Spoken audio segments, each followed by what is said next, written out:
Адилеттин аэропортко аттанган таңы али эсинде. Күз келип, айылдын абасы муздап калган эле.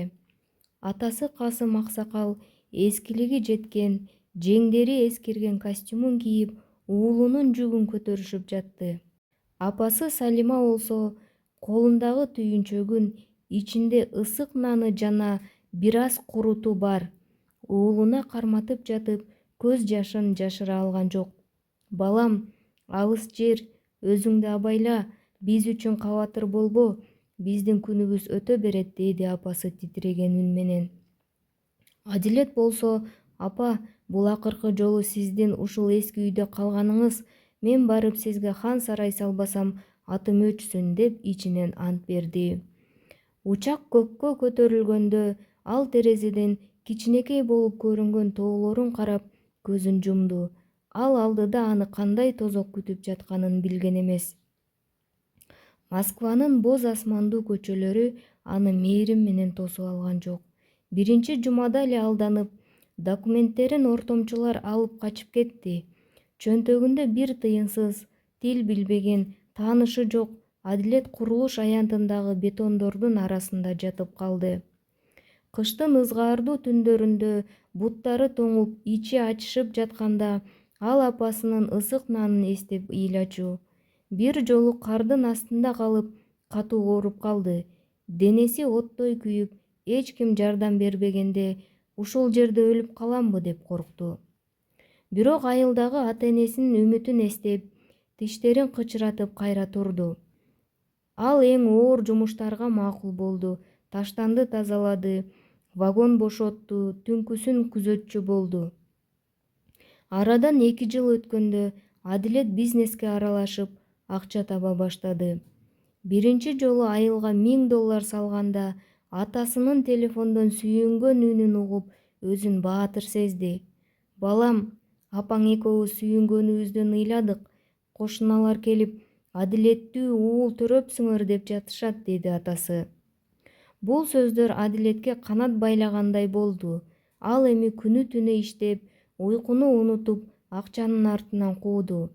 Бирок ошол акчалар анын ден соолугун жеп жатты.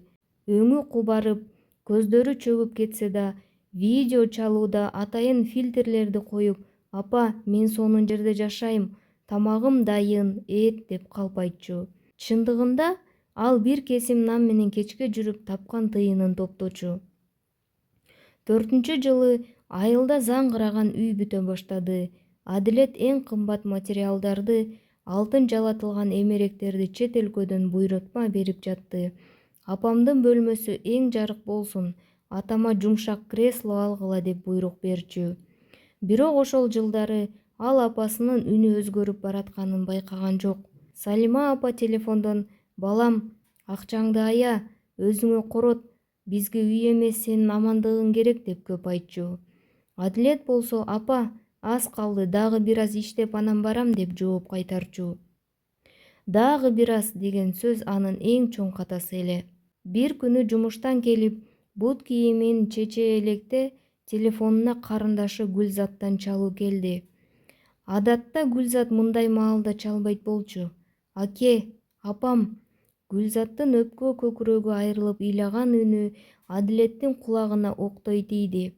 Апам ооруканада, абалы оор, сизди гана сурап жатат, сиздин атыңызды гана айтып жатат.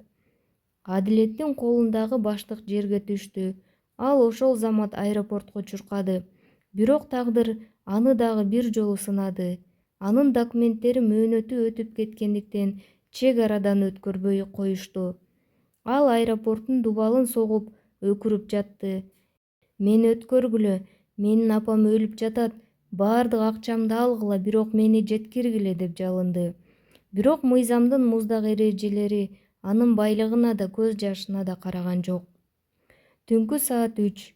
Реанимациянын алдында турган карындашы видео чалууну кошту.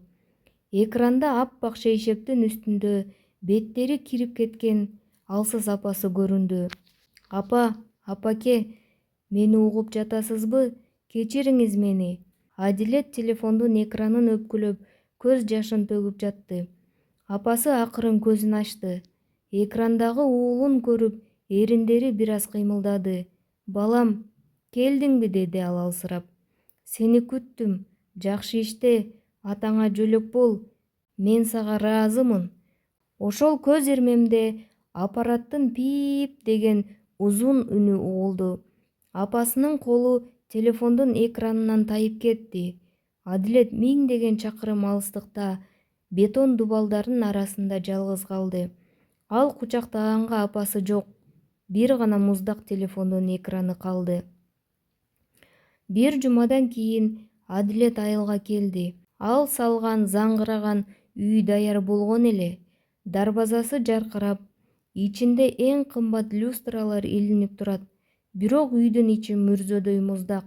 Элдер келип, «Адилет, азаматсың, апаңа ушундай үй буйруптур» дешсе, ал кишилерди муунткусу келип жатты. Ал апасынын бөлмөсүнө кирди. Ал жерде апасы үчүн алынган эң жумшак керебет бош турат. Үстүндө апасынын эски жоолугу гана калыптыр. Адилет ошол жоолукту жыттап, полго жыгылып өксүп ыйлады. «Мага бул үйдүн кереги жок. Мага бул алтындын кереги жок. Апа, кайтып келиңиз. Мен баягы эски үйдө эле сиз менен жашагым келет» деп боздоду. Адилет азыр ошол чоң үйдө атасы менен жашайт. Атасы креслодо олтуруп, терезеден апасынын мүрзөсүн карап телмирет. Адилет болсо ар бир тапкан тыйынын жек көрөт.